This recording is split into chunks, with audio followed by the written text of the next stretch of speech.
ख्वाबों की मोहब्बत में गिरफ्तार था कब से, अहादीस पढ़ी मैंने जो कुरान पे किया गौर, ये राज खुला मुझ पे बहुत जुस्तजू के बाद, ख्वाबों का खुदा और किताबों का खुदा और। कि हमारी जुडिशरी का बड़ा शर्मनाक किरदार रहा है तारीख में। सबकी मैं बात नहीं करता, लेकिन कई लोगों का रहा है और उसका नुकसान हमें भुगतना पड़ रहा है। सबसे बड़ी जो डिक्टेटरशिप की लानत हमारे मुल्क में मुसल्लत हुई है इस अवाम पे, इसके पीछे भी जुडिशरी थी। उस वक्त अगर वो लेजिटिमाइज ना करती जनरल अयूब को, तो ये बात कि जितने तोहफे हम पे मुसल्लत हुए हैं ये ना होते।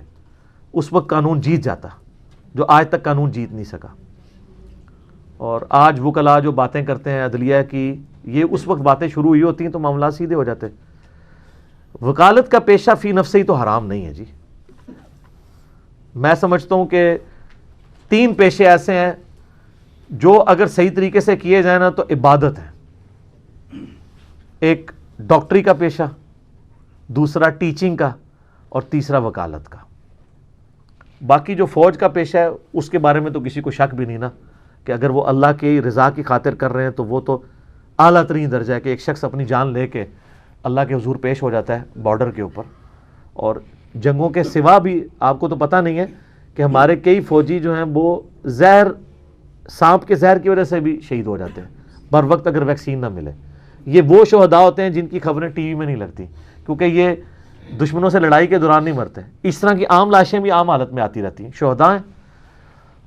तो इनको तो सारे ही मानते हैं, लेकिन ये जो 3 पेशे हैं ना, ये मरे बगैर भी अपना नाम जिंदा कर सकते हैं अपनी जिंदगी के अंदर भी। फौजियों को तो जंग लड़नी पड़ेगी ना, बॉर्डर पे जाना पड़ेगा ना। ये तो हर वक्त बॉर्डर पे खड़े हैं। एक डॉक्टर के पास कितने मरीज आते हैं, अगर वो उसको साथ थोड़ा बहुत तलकीन कर दें इस हवाले से कि तुम अपना अल्लाह के साथ ताल्लुक भी मजबूत करो, इसी तरीके से एक टीचर भी थोड़ी बहुत तलकीन करे, इस्लामियात का लेक्चर ना देना शुरू कर दे, वो तो मैं उसके खिलाफ हूँ। क्योंकि कल को फिर वो एथियस्ट भी कहेंगे कि हम लोग भी फिर डॉकिंस की किताब देंगे द गॉड डिलीजन, ये काम नहीं करना। अच्छा, इस तरह वकला जो है ना, ये अगर गरीबों के हकूक के लिए वाकई लड़ें तो ये इतना बड़ा बड़ा काम कर सकते हैं जो बाकी लोगों को तो अवेयरनेस नहीं है। क्योंकि वकला को जो कानून का शऊर है और यूज करना जानते हैं। आप हमारे जेलम शहर में देख लें, एक बड़ी नेकी की है एक वकील ने। हमारे जेलम शहर से सैलमगीर एक पुल ही है ना बीच में, इस पुल के ऊपर बंदों को टिकट देना, गाड़ी को कितना 30 रुपए देना पड़ता है, मोटर बाइक वाले को 10 रुपए, मोटर बाइक वाला 10 रुपए देता है जी। जेलम दे पुल ते देंदा सी पहले पूछ रहे हैं 5 रुपए। अब एक बंदे के 10 चक्कर लगने हैं, 10 तो आम है जिन लोगों का कारोबार है, 50 रुपए रोज के बन गए। 50 रुपए से वो 5 रोटियां खरीद सकता है। तो एक वकील ने रिट दायर की, अदालत से फैसला आया कि भी जेलम का शनाख्ती कार्ड जो दिखाएगा वो बेशक 100 चक्कर भी मारे, उससे पुल पे पैसे नहीं लिए जाएंगे। तो ये सदका जारिया हमेशा के लिए उस वकील के खाते में लिखा गया कि नहीं? तो सर वकील अच्छा काम भी तो कर सकते हैं, ये तो नहीं कि वो।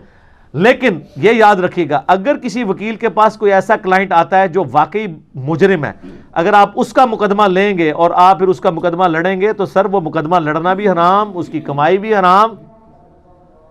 और इसके लिए मुझे बताने की जरूरत नहीं, बड़े भोले बन के हमें लोग पूछ रहे होते हैं जी आपका क्या ख्याल है इंजीनियर साहब।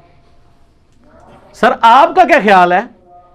मुस्लिम शरीफ में हदीस है, गुनाह वो जो तेरे दिल में खटके और तू डरे इस बात से कि लोग इस पर मुत्तले हों, लोग मुत्तला हों। अच्छा, लोगों को अगर किसी वकील का पता चले कि ये जो आजी नवाजी वकील साहब हैं, इन्होंने एक डाकू, चोर, दहशतगर्द और कातिल को अपनी जुबान की चरब जुबानी से बचा लिया, तो उनको को रहमतुल्लाह अलैह कहेगा या लानतुल्लाह अलैह कहेगा? तो बस फिर आप समझ लें। और जामे तिरमिज़ी में हदीस है, हसन इब्न अली कहते हैं रज़ियल्लाहु अन्हुमा कि मुझे नबी इस्लाम ने फरमाया था, ए हसन जो चीज़ तुझे शक में डाल दे उसे छोड़ दे। सच्चाई इत्मीनान अता करती है और झूठ बेसुकूनी देता है। मुस्लिम शरीफ में हदीस है, अब्दुल्लाह इब्न मसूद रज़ियल्लाहु तआला अन्हु कहते हैं कि नबी इस्लाम ने फरमाया कि मोमिन के लिए छोटा सा गुनाह भी ऐसा है जैसा उसके सर पे किसी ने पहाड़ रख दिया, और मुनाफिक के लिए बड़े से बड़ा गुनाह भी ऐसा है जैसे उसके नाक में मक्खी बैठी तो यूं उसने उड़ा दी। ये तो आप अपने ज़मीर से पूछेंगे ना कि आप वकालत के शोबे के साथ क्या कर रहे हैं। मैं कई ऐसे वकीलों को जानता हूँ, मेरे अपने रिलेटिव्स में भी थे। एक मेरे दादी माँ के छोटे یعنی چھوٹی جو بہن تھی نا، ان کے ہسبینڈ تھے، انہوں نے پوری زندگی یعنی وکالت کی ہے، اور وہ کبھی کوئی ایسا کیس نہیں لیتے تھے جس میں ان کو پتہ چل جائے کہ یہ واقعی مجرم ہے، صرف مظلوموں کا کیس لیتے تھے. حالانکہ اس میں پیسے کم ملتے ہیں. جس میں آپ کو چور کو بچانا ہوتا ہے نا، وہاں 5-5 کروڑ فیسیں آپ کو دینی پڑتی ہیں وکلا کو. جہاں آپ نے شریف بندے کو بچانا ہوتا ہے نا، وہاں کون مدد فیس دیتا ہے؟ ہاں، اسی مقدمے میں جو دوسرا وکیل ہے نا، وہ پیسے کھا رہا ہوتا ہے، جس میں اس نے اس کو پھنسانا ہوتا ہے. تو وکیل وکالت کا شعبہ بڑا، میں سمجھتا ہوں، مہذب شعبہ ہے. اچھا، اس میں کوئی یہ بھی کہہ سکتا ہے کہ جی اگر قرآن پاک میں تو آیا کہ جو نیکی کی سفارش کرتا ہے اس کو اللہ تعالیٰ نے اپریشیٹ کیا ہے سورہ نساء کے اندر، تو وکالت تو مفتی کرنی چاہیے پھر لوگوں کو نیکی کی سفارش کے لیے، کیونکہ عام آدمی تو قانون نہیں جانتا نا. اور وہ وکالت کا شعبہ بھی اس لیے ہے کہ جج کے پاس اتنا ٹائم نہیں ہے کہ پہلے عام آدمی کو قانون پڑھائے اس کے بعد کہ آپ دلائل رکھو. وکیل کرنا مجبوری ہے. اس کی وجہ یہ ہے کہ قوانین عام آدمی کو تو نہیں پتہ ہوتے، تو وکیل پھر یہ بتاتا ہے کہ فلاں شک کے تحت فلاں میرا جو موکل ہے، کلائنٹ ہے، اس کے یہ حق بنتا ہے، اس کو یہ دیا جائے. یہ عام آدمی تو نہیں کر سکتا، اس کو قانون کا پتہ ہی نہیں ہے. قانون بھی ماشاءاللہ سارا انگریزی میں ہے، اردو میں بھی آ جائے تب بھی عام بندے کو نہیں سمجھ آئے گا. تو وکالت وہ کرے گا تو وہ کہتے ہیں لوگ کہ یار نیکی کرنی ہے تو مفتی کر دے، سروسز بیچتے کیوں ہیں؟ تو ان سے ہی پوچھے کہ یہ علماء سے کبھی آپ نے پوچھا ہے کہ آپ بھی مفتی نمازیں پڑھا دیا کریں، مفتی خطیب، مفتی قرآن پڑھا دیا کریں، مفتی جمعے خطبے پڑھا دیا کریں، سب سے بڑا کام تو یہ تھا جو نہ بیچا جاتا. تو وہ کہتے ہیں نہیں، ہم سروسز دے رہے ہیں. تو سر وکیل جو سروسز دے رہا ہے نا، تو وہ اس سروسز کی کمائی لے سکتا ہے. ان کی سروسز کے اوپر تو پھر بھی حدیثیں موجود ہیں.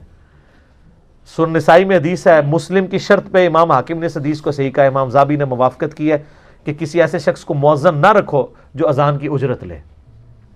قرآن پڑھانے کی اجرت کوئی ٹیچنگ کے طور پہ لے سکتا ہے، حدیث پڑھانے کی لے سکتا ہے، نماز پڑھانے کی اجرت نہیں لے سکتا. یہ بالکل سیدھی بات ہے. تو وکیل بھی اپنی اجرت لے سکتا ہے جو سروسز پرووائڈ کر رہا ہے، اس کا حق ہے. اور وکیل بھی مہربانی کر کے فیسیں کم لیا کریں اور کیسوں کو لٹکایا بھی نہ کریں، اور ایڈوانس فیس کبھی بھی نہ آپ وکیل کو دیں. ہاں، کیونکہ وہ پھر کیس بھی نہیں لیتے. تو چلیں دے دیں ان کو کسی شریف بندوں کے ساتھ بٹھائیں کہ بعد میرے کو پیسے نہیں منگنے. پھر وہ کیس اتنا لمبا کرتے ہیں، لمبا ہوتے ہوتے پھر تھوڑے تھوڑے کر کے پیسے لینے شروع کر دیتے ہیں. لیکن یہ سارے نہیں، مطلب میرا کچھ وکلا سے واسطہ پڑا تو مجھے تو یعنی اچھا تجربہ ہوا ہے. اچھے وکیل بھی دنیا کے اندر موجود ہیں. تو وکیل کا شعبہ فی نفس ہی غلط نہیں ہے. تو وکالت کا پیشہ جو ہے یہ ثواب کا کام ہے، ڈاکٹری کا پیشہ ثواب کا کام ہے، بشرطے کہ ڈاکو نہ بنے. اور فرقوں کی دکانیں بند. The damage has been done.